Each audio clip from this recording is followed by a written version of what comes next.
Bom dia. Bom dia. Bom dia. Agora sim. Tudo bem? Tudo bem. Que bom. Vamos rapidinho então, vamos só nos levantar para orarmos e começarmos, que o tempo já está adiantado. Senhor Deus e Pai, graças a Deus por essa manhã. Ser conosco, o Senhor, faça nos nossos corações, na nossa mente. Abençoa esse momento de reflexão, de estudos. Tudo possa ocorrer conforme a sua santa vontade, em nome do santo nome do Senhor Jesus. Amém e amém. Já para começarmos, está aqui a lição número 10 aí na revista de vocês. Deixa eu abrir também uma cópia aqui. Número 10.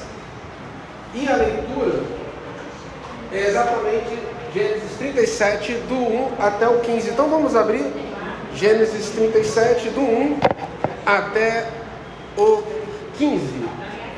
Aqueles 2 segundinhos para a gente chegar lá. Pode abrir a sua Bíblia, seu celular, o seu pergaminho, se você tiver aí, em grego, aramaico.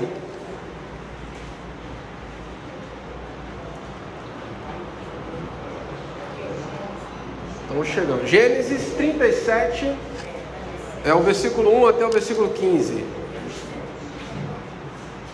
Chegamos lá?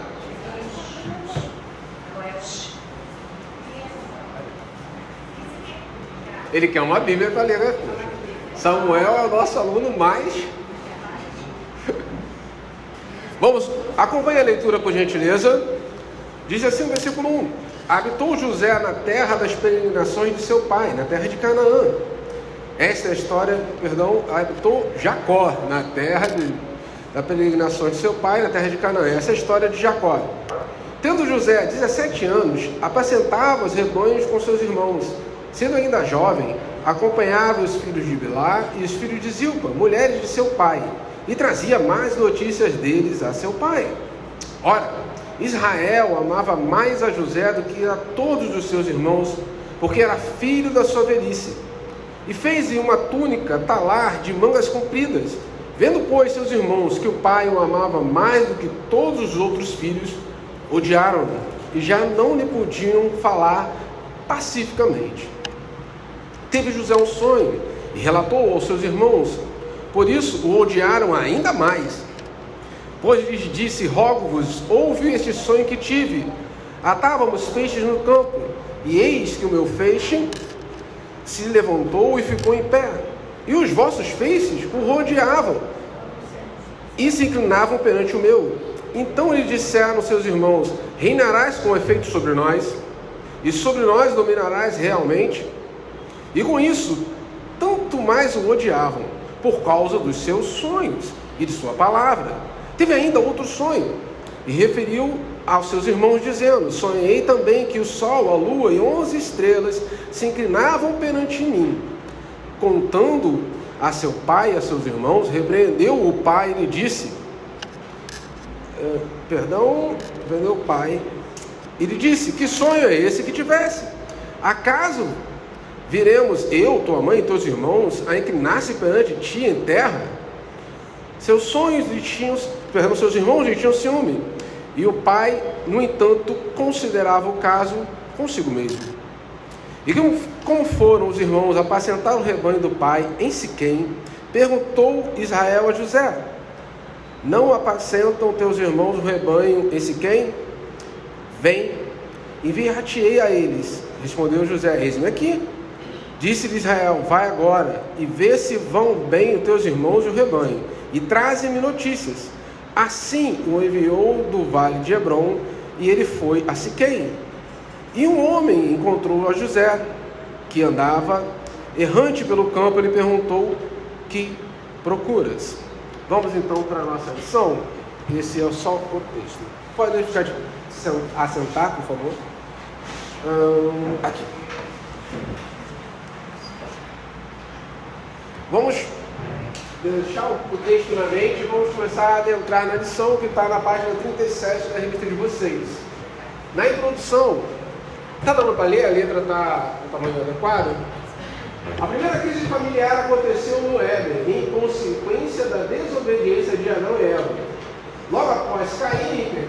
Adão reclamou da sua esposa, colocando nela a culpa. Se vocês lembram bem do texto, Adão coloca a culpa em Eva, mas mais que isso, Adão coloca a própria culpa em Deus. Foi a mulher que você me deu, não pedi nada.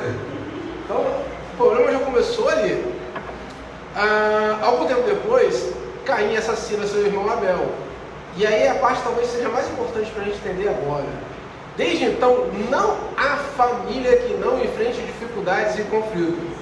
Não existe na face da terra, desde o começo, uma família que não vai enfrentar dificuldades e conflitos. A sua família não é perfeita porque você está lá. Você é pecador. Se todo mundo fosse bom, você chegaria lá e estragaria tudo. O pecado, desde o início, é que vai trazer esses conflitos, na verdade todos os conflitos. A gente vive num mundo de fantasia, muito bobo, muito inocente, que acredita na história da Branca de Neve, do príncipe encantado, no felizes para sempre. Não existe felizes para sempre. Você é um pecador que se juntou com outro pecador e vai gerar mais pecadores. Vai dar conflito. Vai dar conflito. Então não existe família na face da terra que não tenha conflito. Nem aquela família linda que você vê no Instagram, no Facebook, é tudo mentira, é tudo combinado. Não existe a família perfeita. E que bom, que dá um alívio no nosso coração, né? Eu fico sempre achando que sou eu que tenho problema, que sou eu que tenho dor de cabeça, sou eu que brigo, sou eu que apanho a mulher. Apanho, gente, não sei correr bem. Mas vamos lá a história então da família de Jacó especificamente. Como é que começa toda a história dele familiar? Jacó tinha planejado se casar com Raquel.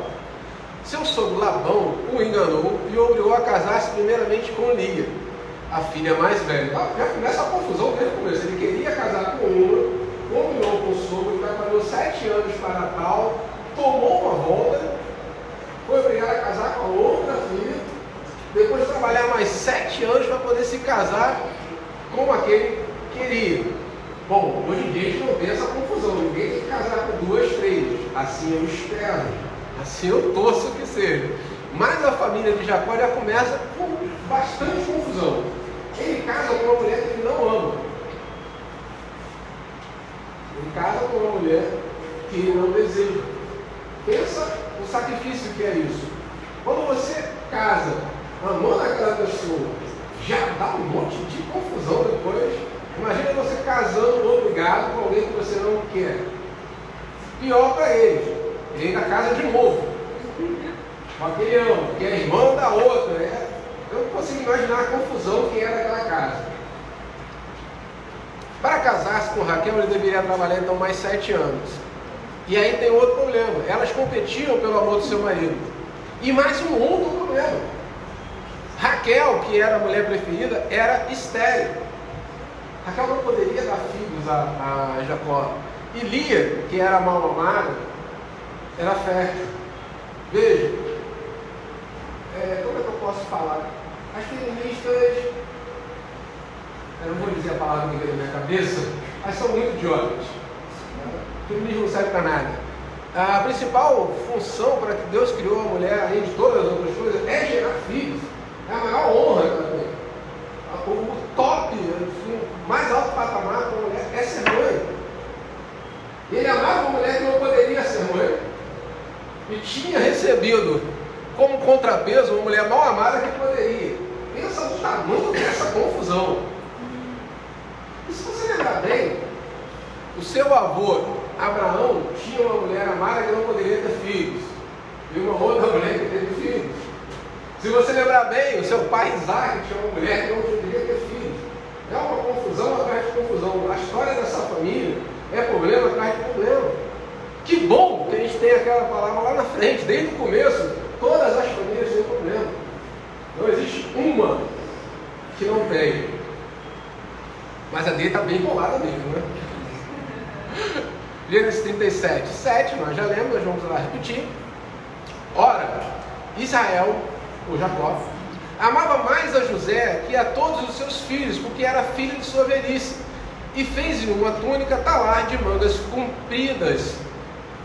Jacó, além de toda a confusão da vida dele, não escondia que José era seu filho preferido. Entre vários filhos, ele tinha um filho preferido, e parece que ele fazia questão de que todos os outros filhos soubessem. Tanto fazia questão que ele deu uma túnica de mangas coloridas, que deveria ser algo extremamente lindo, extremamente exclusivo para ele, demonstrando que, olha só, vocês todos meus filhos, esse aqui é o cara. Então ele já tinha problema com as mulheres dele, já teve problema com o sogro dele, agora ele está aumentando os problemas que ele tem com os filhos dele.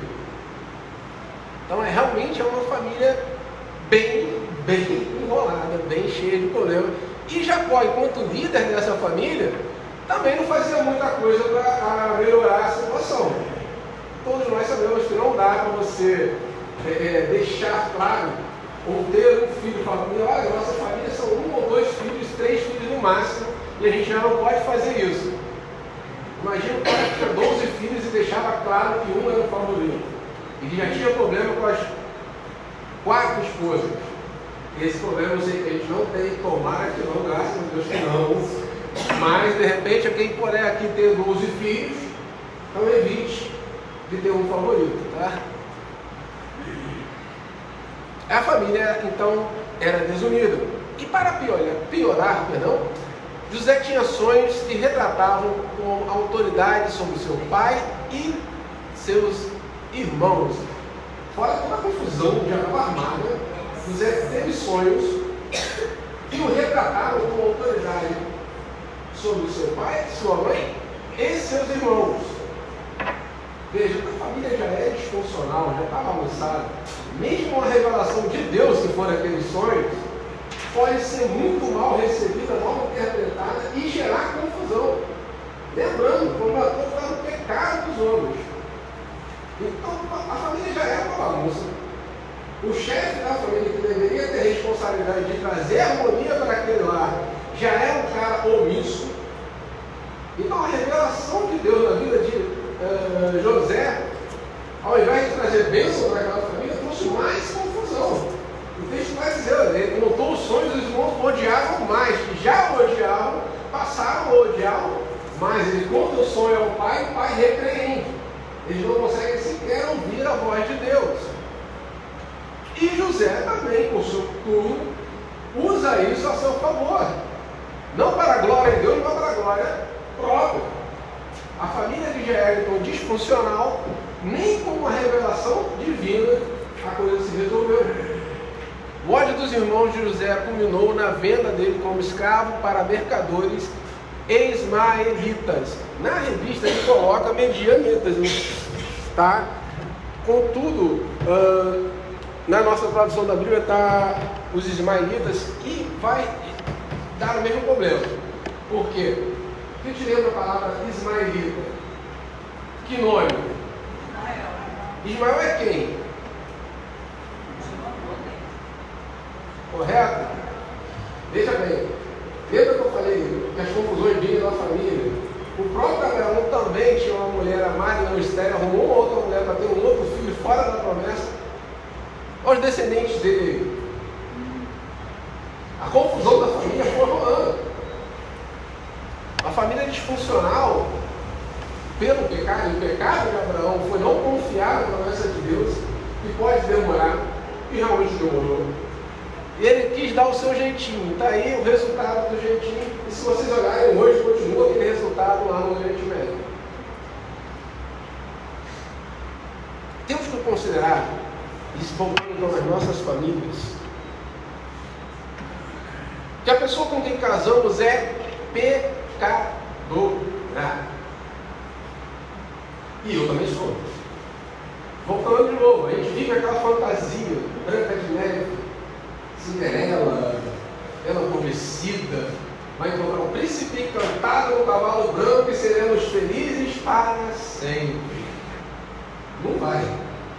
Não vai, até porque está faltando cavalo branco por aí, príncipe então muito mais.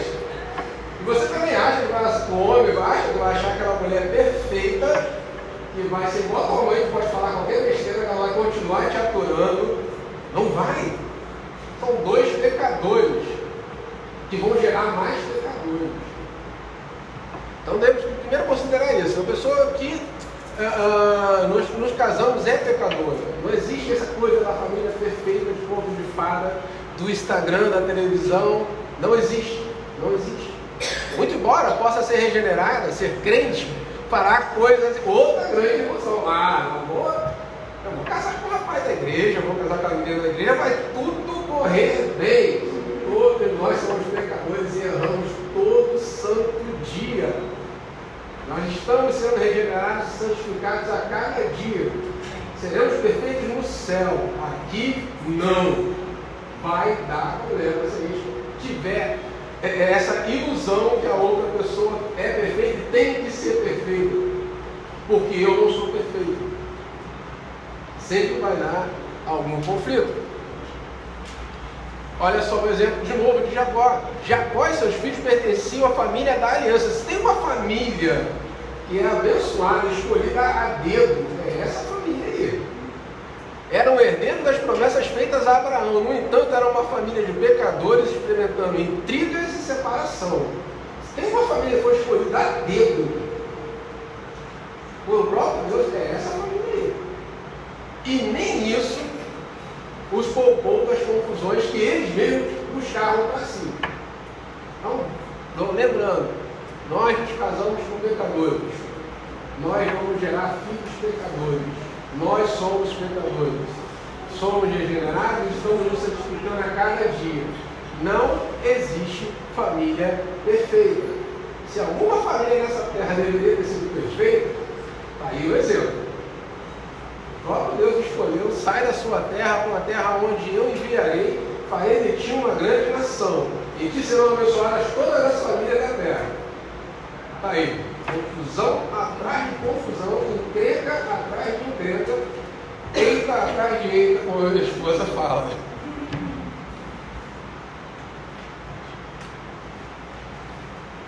Gênesis 37:11.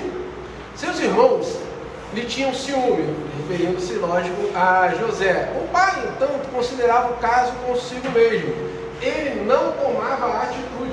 Ele sabia disso, sabia dos ciúmes. Ele fomentava o ciúme entre os irmãos, deixando bem claro que José era o favorito, a ponto de dar o melhor presente para José, as melhores tarefas a José. Jacó era um pai omisso. Ele que deveria ser o cabeça daquela casa, ele que deveria tomar as rédeas da situação, ele via, ele sabia do ódio dos outros irmãos a José, e sabia que José também fomentava esse ódio, falando dos seus sonhos, de forma a se promover e não promover a Deus. Então, essa confusão tem vários responsáveis, mas Jacó, enquanto o homem da casa, o cabeça do lar, aquele que deveria tomar as rédeas da situação, era omisso e, portanto, culpado. Jacó, então, repetiu os erros cometidos por seu pai, Isaac, foi um líder familiar fraco. Como marido e pai, Jacó se distanciou dos princípios bíblicos e pecou, falhando em sua função. Que triste, que lamentável. Homens aqui presentes, não falhem, não falhemos na nossa função de líderes da nossa casa. Lembra que Adão fala lá no comecinho? Deus, foi a mulher que você me deu. Já fugiu da responsabilidade de pôr a mulher e Deus. Isso já é do homem pecador. E a gente tem essa tendência também. A responsabilidade é nossa, homens. Amém? Eu escutei só a mulher falando amém. Segue o jogo. Gênesis, ainda no nosso texto, 37, do 14 ao 18. Vai agora, então, disse Israel, vai agora e vê se vão bem teus irmãos e o rebanho. Trazem-me notícias. Assim o enviou do vale de Hebrom, e ele foi a Siquém. E o homem encontrou José, que andava errante pelo campo. Ele perguntou: o que procuras? Nós paramos aí quando lemos, né? Respondeu: procuro meus irmãos. Dize-me, eles o rebanho, disse-lhes o homem: foram-se daqui, pois ouviu dizer: vamos a Dotã. Então seguiu José atrás dos irmãos e os achou em Dotã. De longe o viram, e antes que chegasse, conspiraram contra ele para o matar. Pensa no grau de disfunção dessa família. Os irmãos, ao ver um irmão chegando, saem e conspiram entre eles para matar esse irmão que veio. Consegue imaginar o grau de disfunção? Todo mundo aqui já brigou com o irmão, todo mundo aqui já discutiu com o irmão, todo mundo já jogou alguma coisa. Tá? Mas na maioria dos casos, se alguém na rua quiser brigar com o irmão, você vai lá e vai chutar ele. Não é assim que funciona? Aqui eu estou dizendo, os irmãos, ao saberem que o irmão estava chegando, se distanciaram e conversaram entre eles: vamos matar esse cara. Consegue imaginar o grau de disfunção dessa família? Pior, se você imaginar que essa é uma família escolhida a dedo pelo próprio Deus. E em ti serão benditas todas as famílias da terra.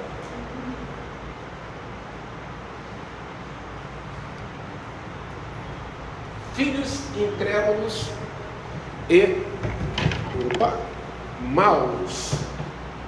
Isso aí vai estar na página, se vocês quiserem acompanhar. 38, lá no finzinho da página. Primeiro subtítulo seria o marido negligente, que nós falamos. Agora entramos no B, tá ali. Os filhos de Jacó eram maus. Olha, vocês estão conspirando matar o próprio irmão, não preciso nem definir isso, estava na cara. Eles são maus, tiveram maus pensamentos. Agiram com ódio e ciúme no coração e não se dominaram. Talvez dessas três situações a pior seja a última: ódio, ciúmes, mas eles não se dominaram. Às vezes você pode ter ciúme, às vezes você pode até odiar. Você tem que se dominar. Vença isso. Todo mundo está sujeito a isso. A ter ciúmes, a ter raiva, a ter ódio. A sua obrigação é ter domínio próprio. Não deixar que isso tome o primeiro lugar na sua vida.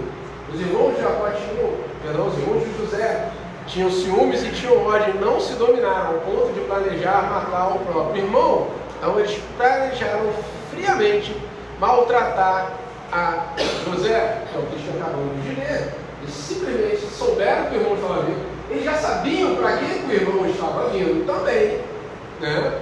Para ser o famoso X9 do pai. O irmão, o José, aparentemente gostava disso, fazia com certo prazer de delatar os irmãos. Chegou ao ponto que culminou nisso. Uma família disfuncional, sem harmonia, um pai fraco, que inclusive incentivava essa aversão entre os irmãos, culminou no pior: os irmãos se juntando para matar o irmão mais novo. Deus nos proteja que isso nunca chegue às nossas famílias, mas temos que ter todos os cuidados possíveis. José, um filho mimado. Jacó era um pai fraco, negligente? É. Os outros filhos eram maus? Era. Mas José era mimado. José era aquele cara criado ali de chupeiro. Enquanto os outros trabalhavam, penavam, ele tinha o melhor serviço, inclusive era o X9 do pai. Então José era um jovem mimado por seu pai, e como todo filho mimado, agia de forma antipática em relação aos seus irmãos. Ele estava sempre pronto a entregar seus irmãos ao pai. Ele era então o leve de trás, ele era o X9, porque ele era mimado. E nós vivemos uma geração de filhos muito, mas muito mimados. Basta lembrar como você foi criado e como você cria seus filhos. Vou nem entrar nessa questão, mas é interessante isso, porque nossa geração é de gente mimada. Quando você começa a trabalhar, se você trabalha, você começa a receber filhos dessa geração, você vê o quanto eles são mimados, quanto eles são sensíveis ao extremo, Enquanto eles têm o mundo rodando ao redor deles, isso é o mal da geração, não é nosso particular, é o mal da nossa geração, uma geração de filhos extremamente mimados. Não me batam, por favor, não me esperem lá fora. Se você discorda, depois a gente conversa sobre isso. E, por fim, instabilidade espiritual. Isso a gente até comentou lá no começo. O pecado afetou a sensibilidade espiritual de Jacó e seus filhos com respeito à palavra de Deus proferida por José por meio de uma profecia que recebeu. O pecado afetou tanto aquela família era tão disfuncional que nem a palavra de Deus proferida por José foi bênção para aquela família, muito pelo contrário, trouxe mais confusão. O que Deus disse, o sonho de José era realidade? Foi realmente dado por Deus? Foi. Era a palavra de Deus a José? Era. Deveria ser uma bênção para aquela família? Deveria e foi, muito mais tarde. Mas a família era tão disfuncional, tão desarmônica, tão desorganizada, tão bagunçada, tão carregada do pecado, que nem a palavra de Deus naquela família foi bênção. Você consegue imaginar então um nível de novo de disfunção familiar que faz com que a palavra de Deus seja problema? Problema, porque eles não sabiam recepcionar aquilo, visto o histórico de José. José também não soube trazer aquilo, porque ele não usou, ele não contou o sonho para glorificar ao Deus do sonho, mas glorificar a ele mesmo. O pai também não recebeu bem, porque o pai é omisso, que deveria ele então sentar com os outros filhos e então analisar a partir da palavra de Deus aquele sonho de José. Ele não fez nada disso. No final, quando ele termina de contar os sonhos, os outros irmãos passam a odiar mais ainda e Jacó fica só olhando. Nem a palavra de Deus, no meio daquela confusão, toda foi bênção para aquela família. Ainda foi razão para mais confusão. As dificuldades, então, enfrentadas pela família de Jacó poderiam ter sido evitadas se eles tivessem sido sensíveis à revelação divina. Mas como nós somos pecadores, estamos tão envolvidos no nosso próprio pecado, errando tão violentamente, nem mesmo claro que a palavra de Deus vai ser sempre eficaz no tempo dela, mas mesmo a palavra de Deus pode ser mal interpretada, e foi isso que aconteceu ali. Ela foi mal interpretada pelos filhos de Jacó e pelo próprio Jacó, e também pelo próprio José. José não soube receber também aquela revelação como bênção para sua família. Muito pelo contrário, ele viu aquilo, ele se viu como alguém escolhido por Deus para alguma coisa e se encheu de orgulho para contar aquilo. Olha, eu sou. O resumo dele contando os sonhos é: eu sou o cara. Ponto. É isso que ele está dizendo o tempo todo. Olha, eu sou o cara, vocês vão se dobrar perante de mim. Vai acontecer isso, vocês vão me servir. Não é isso. Não era para ser assim. Então, voltando. De novo, o grande problema é o pecado. Somos pecadores, casamos com pecadores, vamos ser filhos pecadores. Isso desde Adão e Eva, passando por Caim, chegando até mim. Tá? Mas aí está o nosso grande alento. A graça que suplanta o pecado. Todo mundo conhece a história de José, já viu o filme, já leu livros, já assistiu pregações, já viu peças. Já fizeram peças de história de José aqui para as crianças? Tá, diga aí. Diga aí. Apesar do pecado e da maldade dos irmãos de José, Deus agiu de tal forma que a história deles foi conduzida para um reencontro e houve ocasião para a reconciliação. Somos pecadores? Somos. Vamos pecar? Vamos. Vamos errar? Vamos. Nossa família é imperfeita? É. Mas podemos sempre contar com a graça de Deus que suplanta o pecado. E veja, tudo aconteceu de uma forma tal que houve então um momento de reencontro e reconciliação entre os irmãos, entre essa família, como deveria ter sido desde o começo. Se eles tivessem mais voltados à palavra de Deus, mais voltados ao perdão, não precisariam ter passado por todo esse processo de anos e anos e anos até essa reconciliação. No convívio familiar devemos considerar a realidade do pecado, como nós acabamos de falar. Todos nós somos pecadores, e não tem jeito. Vai dar problema em algum momento, vai dar confusão em alguma hora. Mas, por outro lado, devemos considerar também a realidade da graça de Deus. Somos pecadores? Sim. Erramos? Sim. A pessoa que está no meu lado é pecadora? Sim. Erra? Sim. Meus filhos são pecadores? Sim. Erram? Sim. Está tudo ali, a receita para dar errado. Mas temos um outro ingrediente nessa receita: a graça de Deus que suplanta todo esse pecado. Devemos confiar na graça de Deus, pedir pela misericórdia de Deus a nossa família, para que no momento de Deus tudo se coloque no devido lugar. Pode demorar 12, 10, 20, 30 anos. Confie na graça de Deus sobre sua família. Lembra? Essa família foi escolhida por Deus. A sua família foi escolhida por Deus. Espere o tempo de Deus com paciência, longanimidade, bondade, mansidão, domínio próprio. E peça a Deus crescimento. E entenda que não é só a outra pessoa que está errada. Você também é pecador. Há sempre esperança para a reconciliação quando se confia na graça divina. Perdoar e reconhecer falhas. Perdão é uma via de mão dupla. Perdão é uma via de mão dupla. Não adianta eu ser perdoado se eu não sou capaz de perdoar.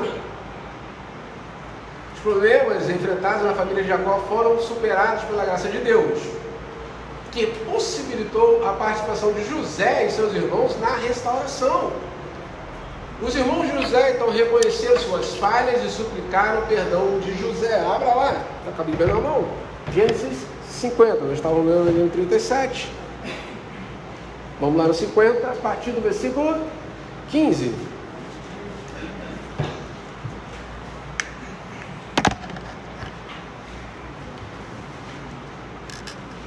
Aquele barulhinho de folha tradicional. Versículo 15. Vendo os irmãos de José que seu pai já era morto, disseram: é caso de José agora nos perseguir e nos retribuir certamente o mal todo que lhe fizemos. Olha só, já estava no Egito, só que agora o pai morreu.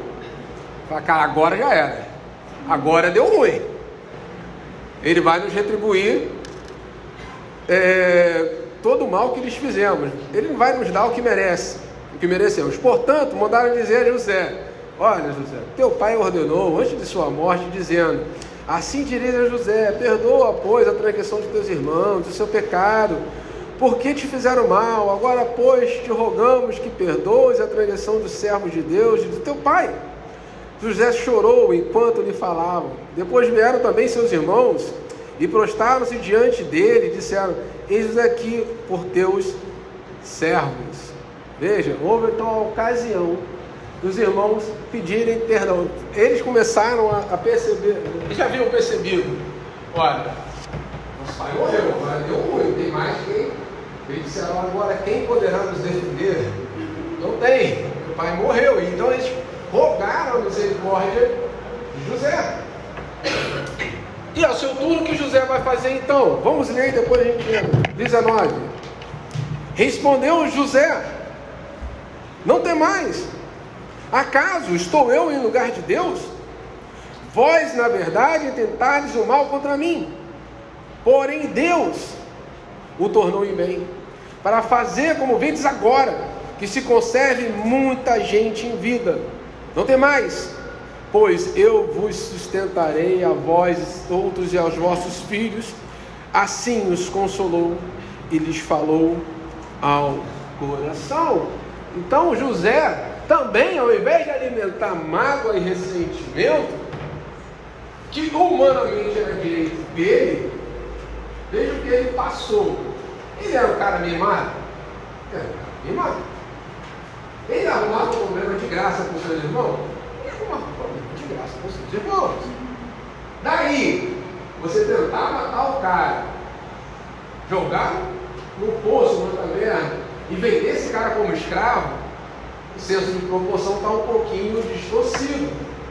Mas não zero. Então, ao invés de alimentar mágoa e ressentimento contra o irmão, ficar pensando, naquele dia tal você fez isso contra mim. Mas há 32 anos atrás você disse que eu estava gorda. Ninguém faz isso não, né, gente?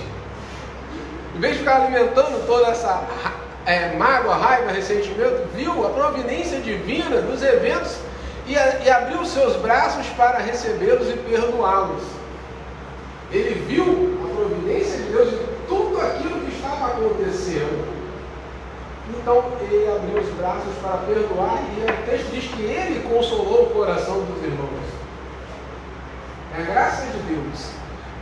Então a culpa dos nossos problemas familiares está no nosso pecado. Tá? Entenda? Do nosso pecado, não do meu pecado, não é do pecado da minha esposa, não. Entenda dessa forma. A culpa está no seu pecado. Todos nós somos pecadores. E até para imaginar que teremos um casamento de conto de fada, nós já pecamos. Deus nunca prometeu um casamento de conto de fada para ninguém. Deus prometeu isso é Disney. Esquece. O problema de todas as famílias é o mesmo. Somos pecadores. Casamos com pecadores e vamos ter filhos pecadores. A solução para todas as famílias é a mesma. A graça de Deus que suplanta todo o outro pecado. Não tem problema familiar, ou seja, você tem também. Entregue nas mãos de Deus, confia nele, espera nele, com paciência, mansidão, domínio próprio. E falar tudo isso é mole. Praticar já são outros 500.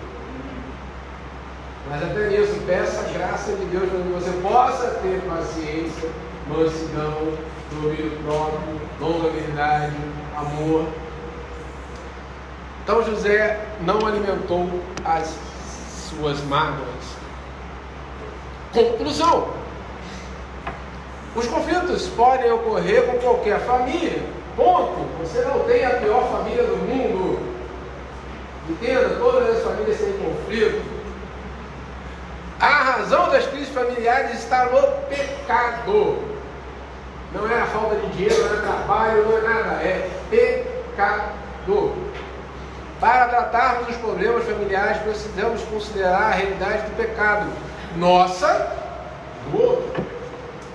E em Cristo podemos ter nossas esperanças sempre renovadas. Já entendemos o problema, já identificamos, o médico já sabe qual a sua doença. E o remédio está aí. Confia em Jesus. Confia na graça de Deus. Entrega tudo na mão dele. No tempo dele, tudo irá se ajustar e se harmonizar como ele quer. Aplicação. Como você então tem enfrentado os conflitos familiares? Converse com a sua família sobre a lição de hoje. Fale sobre a necessidade de confiarem na graça de Deus e praticarem o perdão e o arrependimento. Talvez isso resuma. Pratique na sua família perdão e arrependimento. Perdão sincero, arrependimento sincero. Eu te perdoo, mas não olha na minha cara. Isso não é perdão. Estou arrependido, mas se eu fizer, eu vou fazer de novo. Isso não é arrependimento. Comece você a confiar em Deus, a pedir perdão e a perdoar, servindo você de exemplo para a sua família. Bem? E fechando, está na revista, então a dica está aí, a Prova de Fogo. Quem já viu esse filme? Quem não viu, eu não sei se tem na Netflix, porque eu não estou assinando mais na Netflix há um bom tempo. Na Amazon também não sei se. Eu sei que tem nos filmes do Brasil Paralelo, que eu assino. Então vale muito a pena ver esse filme. E também fica a dica, assina o Brasil Paralelo, muito, 1000 vezes melhor que a Netflix. Tem na Netflix? Eu não sei realmente, porque eu não estou já não assina Netflix há muito tempo, desde que ele desvirtuaram o He-Man, não parei. Foi a gota d'água. Foi mal, gente. Então são 46 agora. Alguma pergunta, alguma colocação, algo que você queira dizer? A família está indo redondinho, não tem problema. Sempre vai ter problema, gente, não tem como escapar. Nossa família será perfeita naquele dia, quando estivermos no céu. E aí sim, todo problema vai acabar, porque todo pecado terá acabado. Enquanto estivermos nesse mundo, nessa vida, sempre haverá um problema que nos consola. Enquanto estivermos aqui, Ele prometeu: estarei contigo todos os dias, até a consumação do céu. E é Ele, e não eu, que vou resolver os nossos problemas familiares. Não é você que vai resolver o problema da sua família, é Deus. Amém? Amém. Vamos ficar de pé, orar e terminar.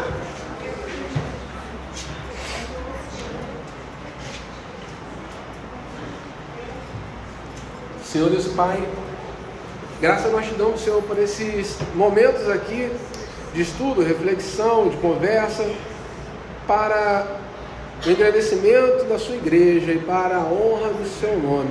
Toma a nossa vida nas suas mãos, Senhor. Nos ensina, Senhor, a conduzir bem as nossas famílias, Senhor, a colocar nas suas mãos e confiar na sua graça, Senhor, todos os nossos conflitos, em nome de Jesus. Amém e amém. Então vamos lá para o nosso intervalo, daqui a pouquinho a gente volta.